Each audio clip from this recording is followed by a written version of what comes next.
the Relationship Roundtable. Because relationships matter. Hi everyone, I'm Jessica. Welcome back to my channel. Today we're going to talk about why it is that dads who understand the dating game are so hyperprotective about their daughters dating. Let's start with this video of this dad interrogating his daughter's date when she brings him home. Hi, how you doing? I'm good. Who's this? I'm Jared. Hello, Jared. This is Pedro. This is Grace's dad. Oh, it's good to talk to you. Oh, sorry I can't meet you in person because I'm at work. So at least Oh, I get to see your face, but you don't get to see mine. All right. Where you guys going? I think we're gonna go to the Roadhouse and then maybe a movie. Okay, which movie are you guys gonna go see? Hello? Hello, my young daughter. Just hold on 1 minute. What movie are you guys gonna go see? Toy Story. Okay. Roughly what time you guys gonna be coming home? The movie's at 7, probably before 11. Oh, I heard 10:30. Okay, that's good. Works for me. All right, so just make sure you treat her correctly because that's my first daughter. You don't have to worry, sir. All right. All right. I got a good picture of you. All right. All right. Call me if anything. Okay. And remember, I know people everywhere, so they're looking at what you guys are doing. Okay. All right. Love you. Now, let's watch this clip of Sylvester Stallone and his daughters. Is it tough to date with this guy as your father? Well, we're single, so it's not easy, but it's not hard. You just need to not scare off every guy that we bring over. Immediately, most of the men fail at first sight because my dad pulls them in and says, next time, raise my hand like a man. Most of the time when they come over to meet the parents, they don't necessarily return. He's nice. He doesn't say hello. I don't trust their intentions. You stand in the corner and just stare at them and not even say hello. Because they're boring. I've had them go, dude, hey dude. I said, how about I rearrange your brain so that word never comes out? Dude? Yeah. Dude, really? He still calls us after dates at this age going, are you home yet? Who are you with?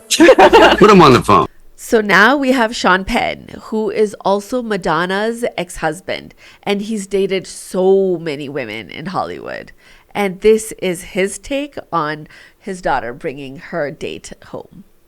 But now, here's the thing. So, both your kids, they're grown up now, aren't they? Mm-hmm. Yeah. But when your daughter was starting to date, were you a relaxed father? Can you imagine ding dong and the door opened at Sean Penn? Were you nice to the suitors? Well, when my daughter waited till about, I guess she was 16 when the first one came to the door. So that was 16 years of waiting. So then I went to the door, and I opened it quickly. Mr. Penn. And I said, no, call me Sean. That's your car? Yeah, nice. You're not going to drive drunk with my daughter, are you?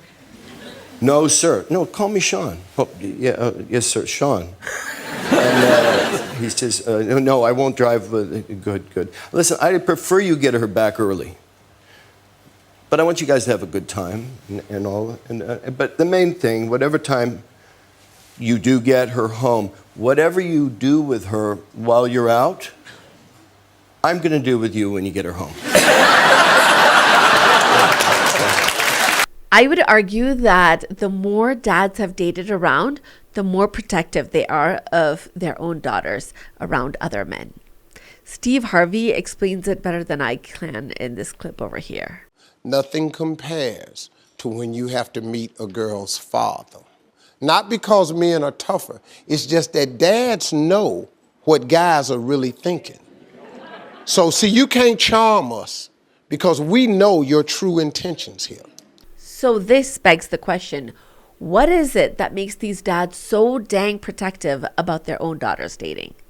The mothers don't seem to react in the same way. What is it that women don't seem to quite understand about men and dating? The truth is that men understand how other men think. They understand that a man's intentions aren't always to be with you for the long term. Even though they might talk big and act like they truly care, Most of the time, guys just want to have a physical relationship with you, date a woman for some time, have fun and flirt, and then move on into their own lives. They really aren't thinking about the long-term well-being of the woman. The dating dynamic between men and women has always been a confusing and complicated dynamic. But due to advancement in technology and add to that globalization, dating and marriage have both changed drastically due to globalization. Before we used to get married from one town to another or be introduced through friends and family, and there was a vetting process and a reliable background check because you have people who are connected to each other. And there was a background check process because all of us lived in really small, cohesive communities. And now, with the help of globalization, we're starting to meet people across state lines, across countries, and even across continents, which is great because in many ways, it's more options, it's more diversity. I mean, online dating sites combined with how easy it is to travel and communicate in the world today has completely changed the dating landscape. It's also really greatly widened the dating pool for everyone globally. However, the modernization of the dating process has also created blind spots where we didn't used to have blind spots prior to the internet. You might actually meet someone who seems to be the perfect match on paper, and your conversations feel very compatible. You matched online and you've been texting each other and talking on the phone, and this feels great. But think about it for a second. You really have no clue if he or she is doing lines of cocaine on the other end. Seriously, think about it. They could just put you on mute for 30 seconds and you wouldn't even know it. The truth is that so many men and women we see on dating apps aren't even single. They're married people simply looking for a fling because they are bored with their lives. And your feelings and your emotions are just collateral damage. No big deal. We need to learn to protect ourselves in the dating process. Both men and women do. All of us need to stop looking at resumes and then building castles in the air of everything that is possible. We need to have a solid vetting process and not give away our hearts just because somebody said a few romantic and kind words to you. Hope is not enough when it comes to looking for a life partner. Words don't mean much either. It costs nothing, absolutely nothing, to make false promises. Please protect yourself and look to see if this person's words and actions are aligning with each other. Ladies, if a man is telling you that he can bring you the stars and the moon and land them all at your feet, but he cannot even bother getting you a sandwich from around the corner when you're not feeling well, there's something very wrong there, don't you think? And for the men out there, just because a pretty girl smiles at you and tells you you're so cute, it doesn't mean that they're actually interested in building a life with you through thick and thin. You know how they say friends make the worst enemies? Why do you think they say that? Because your best friend knows your deepest and darkest secrets. Your friend will know exactly where to kick you so that it hurts the most. Someone who you never got close to will also never really know your biggest vulnerabilities. So they can never hurt you in that same way like a close friend with bad intentions can. When you fall in love with someone, you share parts of yourself with them that you wouldn't just trust with anybody. You're giving your emotional remote control to this person. They text you, you smile. They make time to meet you and spend time with you, and that makes you feel really connected and whole. If he or she is rude to you because they're having a bad day, you feel a bit deflated. You want them to see good in you and praise you. You also want to encourage them to do well when they're feeling down. All of these things are called emotional investments. Love is a universal feeling, and to be loved by someone you love is the most beautiful emotion in the world. There are movies and songs in every language about falling in love and also about heartbreak. The opposite of love is the feeling of heartbreak. Heartbreak can be devastating and extremely painful. People have done some crazy things when they've had their hearts broken. So what I'm trying to say here is that there are repercussions to falling in love. Be very careful and mindful about who you give your heart out to. If they hurt you and leave you, you will be the one to left behind to pick up the pieces on your own and walk on in your life. That in itself is never an easy process. If you get involved with the wrong person, they can ruin your life. I understand that falling in love is beautiful and it's a beautiful aspect of life.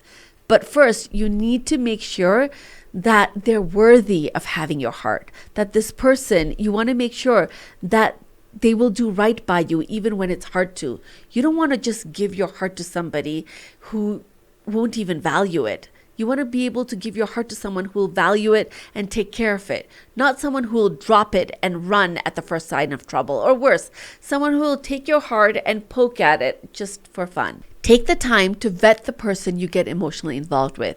Don't give yourself away so easily. It's always amazing to me how we would think 100 times before we go into business with somebody. We wouldn't just share our bank account and bank information with somebody, a stranger that we went on 3 dinners with. And yet we're ready to give ourselves emotionally and physically so easily. All that this person needs to say is hello with a beautiful smile and a sexy voice. That's it. It's like we can't comprehend the full impact of falling in love with the wrong person. It takes time to get to know, like really get to know someone. So now, with that, let me share with you the system and strategy I developed in the dating process to really take the time to get to know somebody. I guess this is what happens when nerds like me date. They create a full chart for dating. So just a little bit of my background. I come from a background of software sales or tech sales. Anyone familiar with the world of sales knows that to be successful in sales, you need to follow a solid sales process. So I just took the simple philosophies of sales, such as lead funnel, sales pipeline management, and lead closing potential, and then applied it to my dating strategy. So first, I created a dating funnel chart like this. Let's look at this chart over here. And as I talk, I'll be primarily talking with women because I am a woman and I understand better how women think and feel. And also because I've shown this chart to all of my girlfriends and everyone that's seen it is in love with this chart. But guys, please take from this conversation and this chart what you will, and please make it your own. So first of all, you create a dating funnel. And in this dating funnel, you should have 3 tiers. Tier 1, Tier 2, and Tier 3. Your Tier 1 guys are the guys you really like, and they seem to like you back. This is the guy that you're most excited about, and your heart does a little song and dance every time they send a text. You won't find more than 1 or maximum 2 guys, if you're really lucky, to be able to put into this category. These are the guys that you really see some potential with. If the guy in Tier 1 is not making the effort that you expect him to be able to make, you can easily drop him to Tier 2. If you suddenly find out that your Tier 1 guy has some unexpected anger issues or something, you could even drop them all the way down to Tier 3. By knowing you have the power to demote your Tier 1 person, it just keeps you from not getting attached to this person too early. And it also gives you the space to be able to make a more clearer judgment about the person. Then in Tier 2, you have the men who you really like talking with, but you don't really know if they are it. You might put somebody in Tier 2 because, let's say, an example, they have 3 kids and you only have 1 child, or you don't have kids of your own at all. So you aren't quite sure if this is a good fit. Maybe they're a divorcee and you've never been married. So when you are dating, there's a lot of moving pieces that need to be able to work together. And this is especially true when you date at an older age and you've just lived more life. Your Tier 2 men don't quite have you super excited when you're spending time with them and meeting them, but it's also not bad. They're nice, they're respectful, they're kind. You should have 2 to 3 men in this Tier 2. If one of the men in your Tier 2 is suddenly being consistent and they're really making an effort, and you go out on a date with them and that felt really real and you felt a sense of chemistry with them, you're starting to feel something for them. You always have the ability to be able to give them a promotion up to Tier 1. But if you find out something about him you really don't like you found out that he needs to talk to his mother 5 times a day and he's taking breaks in between your dates to update her on what is happening, then you have the ability to demote him down to Tier 3. Finally, you have your tier 3 guys. These are the guys you've strictly friend-zoned. You know that they will always remain friends with you. And both of you have no romantic potential. These tier 3 guys are the ones you talk about your dates with and hear about their relationship issues. You can go on hikes with them, play board games, and hang out with tier 3s. You don't need to hang out like one-on-one with these tier 3 guys. They aren't under the impression that you like them either. You're not leading anyone on. I've been out of the dating game for 4 years at this point, and I'm still friends with some of my tier 3 guys I met back when I was on the dating apps and dating in person. My boyfriend has even met some of them, and they've become friends as well. These are nice guys who've become great friends, and there's nothing else there. Your tier 3 guys, you never really move anyone from tier 3 and move them up to tier 2 or tier 1. That rarely ever happens. The biggest value that the tier 3 male friends bring to your life is supplying you with consistent male friendship, male attention, and male perspectives. What this does is that you don't get carried away too fast when the first man you actually have a crush on, your tier 1 guy, suddenly gives you extra attention and is a little bit extra polite to you. These should be basics you should expect from men. As a female, you should be used to male attention and not hungry for it when you're going out and dating. Ladies, you shouldn't be feeling over the moon just because your brand new crush sends you a dozen roses. You need to learn to date by staying grounded and not getting carried away too easily. Let the guy prove his worth to you.